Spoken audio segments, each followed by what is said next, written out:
Let me tell y'all something right now. The world done seen a lot of diplomacy, a lot of suits, ties, flashbulbs, and soft talking behind closed doors.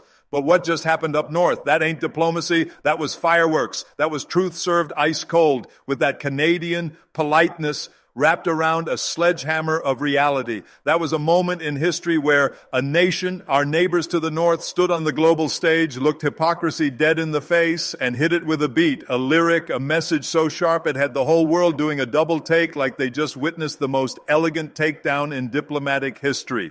And they didn't even need to raise their voice. Their words did all the damage they needed to do.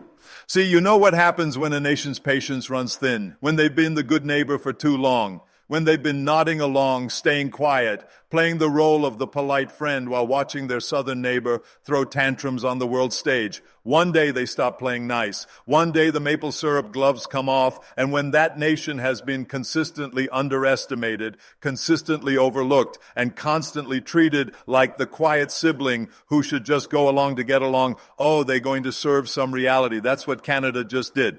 Now picture this scene, a packed room full of international reporters, diplomats, global power brokers. Everybody got their morning coffee, their prepared questions, their predictable talking points, and then somebody throws out that tired old accusation. Why isn't Canada falling in line? Why won't Canada just follow America's lead on this issue? Why are they questioning our approach? Why won't they just trust our judgment like they used to? And Canada's representative, they don't get flustered. They don't start sweating. They smile, that signature Canadian smile, listen with that famous Canadian patience, and then they lean forward and drop this line. You ever heard that song, Man in the Mirror by Michael Jackson? Dead silence. What did they just say, Michael Jackson? Yes, they did. Because while everybody else in that room was quoting policy papers and international law textbooks, Canada just reached into the heart of the conversation. They didn't bring statistics. They brought soul. They didn't bring aggression. They brought that mirror of truth. That line, I'm starting with the man in the mirror. I'm asking him to change his ways. That wasn't just a lyric anymore. That was a mirror being held up to their southern neighbor, reflecting back decades of contradictions and double standards. See, that's the brilliance of it. They weren't just dropping a random pop culture reference. They were rewriting the entire conversation. You asking why Canada doesn't automatically echo your foreign policy, why Canada doesn't rubber stamp your military adventures, why Canada asks questions instead of just saluting. Brother, maybe you need to take a long, hard look at yourself first. Maybe before you question our sovereignty, you need to examine your own track record. Let's talk about that mirror, because some folks really don't want to see what's staring back at them. The United States talks about freedom and democracy like they patented the concepts. But go ask the people of Central America what freedom looked like when American companies needed their resources. Go ask the Middle East what democracy felt like when it came with cruise missiles and regime change. Go ask South America how many elected governments got the American seal of approval versus how many got the CIA treatment. And yet they want to lecture Canada about international norms and global responsibility. Canada, a country that builds hospitals instead of bombing them. Canada, a country that welcomes refugees instead of caging children. Canada, a country that apologizes for historical wrongs instead of denying they ever happened. Canada was saying, if you want to talk about moral leadership, let's start with your own reflection. Don't come to us with righteousness while your own foreign policy reads like a horror novel. Don't play the victim while you're the one with military bases on every continent. You want to talk about following international law? Let's pull up the receipts on every treaty you've walked away from, every agreement you've torn up, every promise you've broken when it became inconvenient.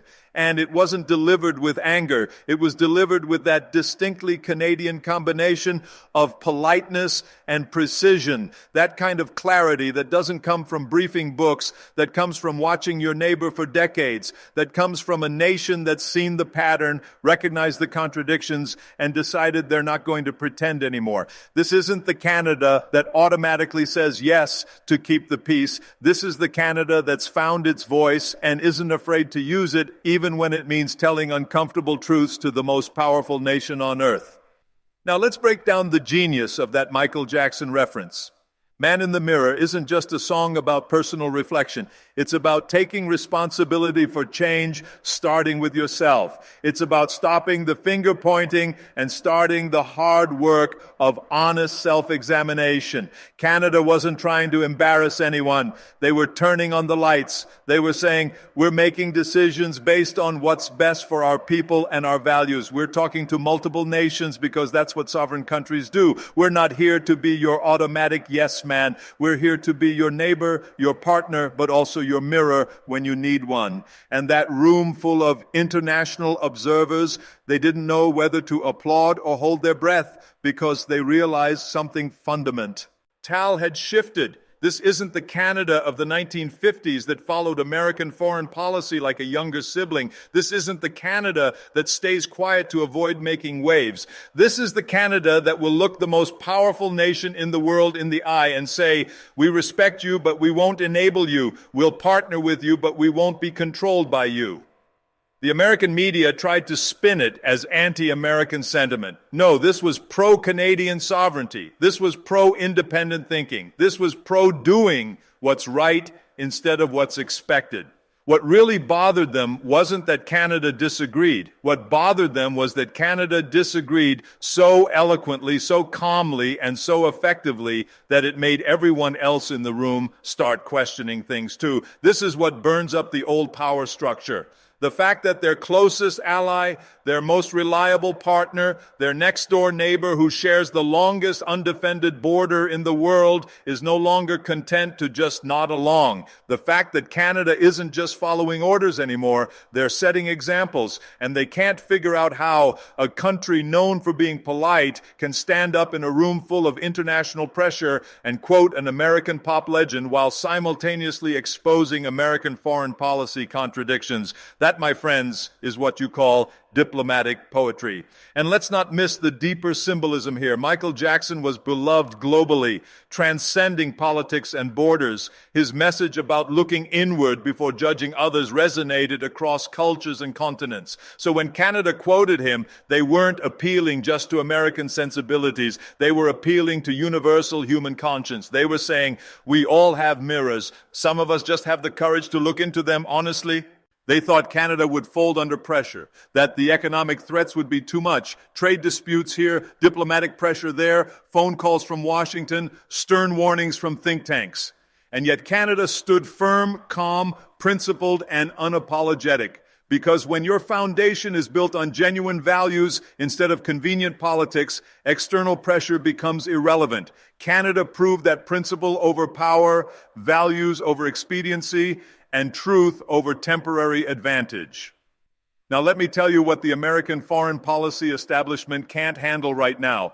They can't handle that their old playbook doesn't work anymore. You see, they used to pull out phrases like national security, global stability, shared values, and expect their allies to fall in line automatically. But today, those phrases ring hollow when they come from a country that applies them selectively, that uses them to justify actions that contradict the very values they claim to represent. Canada saw through that. Canada called it out. They said, in essence, you want us to support your actions? Show us how those actions align with the values you claim to champion. You invaded countries and called it liberation, then ask us to trust your judgment. You armed dictatorships while preaching democracy, then question our moral compass. You abandoned international agreements when they became inconvenient, then lecture us about global responsibility. Come on now, that doesn't even make sense. See, this is what authentic leadership looks like.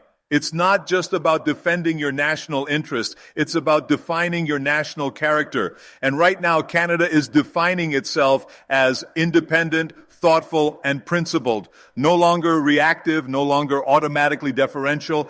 And their representative who delivered that Michael Jackson moment, they're the voice of that transformation.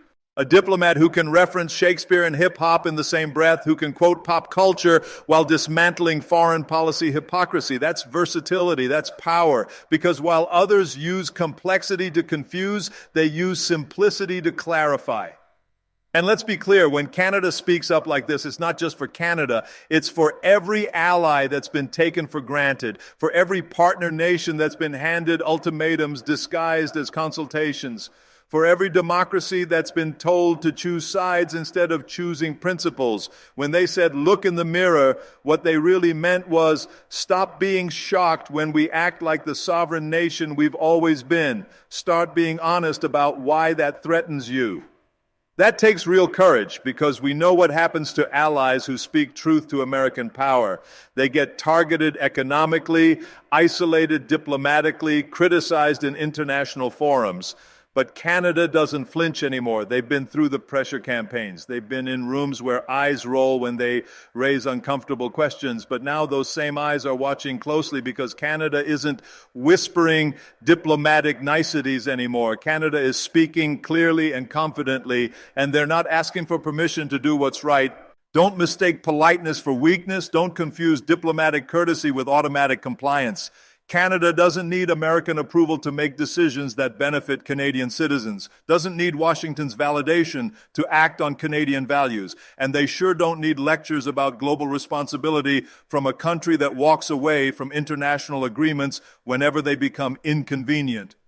This moment, this quote, this man in the mirror reference, it's going down in diplomatic history, not just because it was clever, but because it was devastatingly accurate. Because it flipped the script without flipping the table, because it reminded everyone in that room that moral authority isn't inherited, it's earned. And if your actions don't match your rhetoric, if your foreign policy contradicts your stated values, then that mirror is going to reflect some uncomfortable truths. So here we are, witnessing a new chapter in international relations. Canada isn't dancing to someone else's tune anymore. They're composing their own symphony, and they're not afraid to sample some Michael Jackson while doing it. The world better take notice, because when a nation finds its authentic voice, when it stops apologizing for having principles, when it produces leaders bold enough to speak truth through diplomatic noise, there's no containing that influence. They thought they could control the narrative, set the tempo, dictate the terms, but now they're realizing Canada brought their own rhythm to the dance. Canada didn't challenge America to a confrontation, but they did challenge America to finally look in that mirror. And that one move, that one cultural reference, turned the entire diplomatic conversation upside down. See, for decades, international relations were built on power dynamics. Who's got more economic leverage, more military bases, more influence over international institutions? But Canada flipped that whole model. They didn't step onto the global stage to intimidate or threaten. They didn't point fingers and demand apologies. No, they did something far more effective. They asked the world's most powerful nation to pause, reflect, and honestly evaluate its own behavior. And that right there is what shook the foreign policy establishment more than any trade war or military posturing ever could. Because when someone asks you to look in the mirror, it's not an attack, it's not a debate tactic. It's an invitation to honesty. And honesty in international relations is the one thing that makes everyone uncomfortable. Nations survive on narratives. They build their legitimacy on carefully crafted stories about their role in the world. But a mirror, that's different. A mirror doesn't care about how noble your intentions sound or how impressive your military budget is. A mirror shows reality, unfiltered, uncomfortable, unavoidable. When Canada's representatives stood in front of those international journalists and policymakers and made that cultural reference to Michael Jackson's Man in the Mirror, they weren't being cute or trying to go viral. They were being surgical. They knew exactly what they were doing. They understood that invoking a universally beloved cultural icon wasn't about entertainment value. It was about truth-telling. That song wasn't just a clever quote. It was a precision-guided message aimed directly at the heart of American foreign policy contradictions. The United States has long positioned itself as the world's moral compass, the defender of democracy, the keeper of international order. But what happens when your closest ally, your most trusted partner, turns the spotlight around and asks, before you judge everyone else's behavior, have you taken an honest look at your own? That's what Canada did. And I did it without raised voices, without personal attacks, without diplomatic tantrums. That's the artistry of it. They used a pop culture reference to slice through decades of accumulated hypocrisy. Because let's be real, America loves to lecture the world about human rights, about freedom, about international law. But those lectures lose their power when they come from a country with a documented history of violating those same principles whenever they conflicted with national interests. You overthrow governments and call it promoting stability. You support authoritarian regimes and call it strategic partnership. You ignore international law when it's inconvenient and invoke it when it serves your purposes. Canada didn't say those things directly. They didn't have to. That's what the mirror accomplishes. The mirror doesn't accuse or attack. It simply reflects. And when Canada subtly suggested that America might benefit from some self-reflection, they held up that mirror for the whole world to see. They created a moment of silence, a pause in the usual diplomatic theater. They turned the scrutiny inward, and the brilliance of it was undeniable because nobody could argue with the message. They didn't package it as confrontation or criticism. They packaged it as an invitation to growth, to honesty, to self-awareness. That's what made it so powerful and so unsettling. The international community wasn't used to this kind of diplomacy. They were accustomed to either submissive agreement or angry opposition. But this was elegant resistance. This was diplomatic jujitsu. This was using America's own cultural exports to highlight America's own contradictions. Canada made it crystal clear that they will not be bullied into binary choices in a multipolar world. They will not accept lectures about international behavior from a country that has refused to learn from its own historical mistakes. They will not pretend that American exceptionalism justifies American double standards. And Mirror made that message resonate because once it's held up, it becomes impossible to ignore, impossible to dismiss, impossible to deflect. Suddenly people start remembering inconvenient truths. Vietnam, Iraq, Libya, Afghanistan, Chile, Iran, Guatemala. The list stretches across continents and decades. Every one of those interventions represents a crack in the moral authority America claims to possess. Canada didn't need to recite that history lesson. They simply reminded everyone that it exists, that it's documented, that hypocrisy doesn't disappear just because you change the subject or update your talking points. What made it even more impactful was that it came from Canada. This wasn't some rival nation or historical enemy throwing stones. This was family calling out family. This was the neighbor who knows you best, who's seen you at your worst, who's been quietly supportive through your mistakes, finally saying, enough, time to be honest about who you really are and how you really behave. Canada isn't some outsider trying to score political points. They're the ally who's been in the room for every major decision, who's seen the classified briefings, who understands the real motivations behind the public rhetoric. And so when they speak, it's not from ignorance or malice, it's from decades of observation, from intimate knowledge of how the system actually works versus how it's supposed to work. That's why the mirror moment hit so differently, because it wasn't aimed just at government officials. It was aimed at the entire ecosystem of American global influence, the media outlets that repeat government talking points without question, the think tanks that provide intellectual cover for questionable policies, the academic institutions that train the next generation of foreign policy professionals to think in terms of American interests rather than universal principles. Canada was saying, in effect, stop pretending to be neutral referees while wearing team uniforms. Stop demanding transparency from others while classifying your own decision-making processes. Stop telling the world how to behave when your own behavior sets the opposite example. That's not aggression. That's not confrontation. That's accountability. And accountability is exactly what the international system has been lacking. For too long, smaller nations and even major allies have been gaslit into silence. Every time they raised legitimate concerns, they were told to focus on their own development. Every time they charted independent courses, they were accused of undermining global stability. But who gets to define that stability? Who benefits when everyone else follows the same playbook? Who profits when the rules only apply to everyone except the rule makers? The mirror revealed all of that uncomfortable reality, and that's why Canada's words resonated far beyond North American diplomacy. Across the globe, from European capitals to African nations, from Asian democracies to Latin American republics, diplomats and citizens alike felt the weight of that moment because it gave voice to what many had been thinking but couldn't say. Maybe it's time to stop letting one nation's interpretation of morality dictate everyone else's behavior. The United States has been used to controlling the conversation, setting the agenda, framing the context. They ask the questions, they establish the parameters, they decide what gets priority attention and what gets ignored. But Canada flipped that dynamic entirely.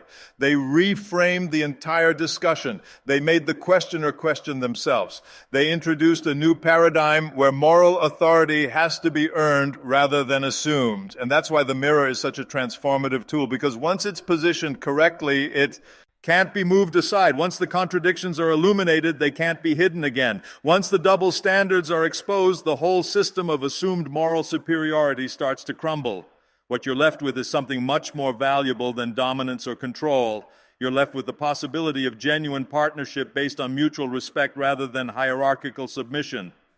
Canada used that mirror like a master craftsman. They didn't attack or threaten. They didn't issue ultimatums or make demands. They simply opened the curtains and let natural light illuminate what was already there. And that light was sufficient to make a lot of powerful people squint uncomfortably, shift in their seats, and reconsider their entire approach to international relations. That's what authentic leadership accomplishes. Real leadership doesn't need to dominate or intimidate. It needs to illuminate and elevate. It needs to bring clarity rather than confusion, truth rather than convenient fiction. And by transforming the conversation from accusation to introspection, Canada demonstrated what mature diplomacy looks like in the 21st century. Not the kind that seeks applause or approval, but the kind that seeks alignment with universal principles and shared human values. And it worked beautifully. Suddenly, the international headlines shifted focus. The narrative cracked open. People began asking different questions, better questions, not just about Canada's independent foreign policy, but about everyone else's assumptions, about who gets to claim moral leadership and why, about what sovereignty really means in an interconnected world, about whether the loudest voices in international forums are necessarily the wisest or most principled. That's when you understand the true power of that mirror moment. It didn't just challenge American assumptions about global leadership, it liberated everyone else from those same assumptions. It granted permission to think independently, speak authentically, act according to national values rather than external expectations. It established a new precedent. If Canada can stand tall and reject the pressure to conform, why can't others? If Canada can prioritize its principles without apologizing, why should anyone else apologize for doing the same? The mirror became a symbol of that liberation, that transformation in international relations, because ultimately the world doesn't need another Cold War or another system of competing blocs.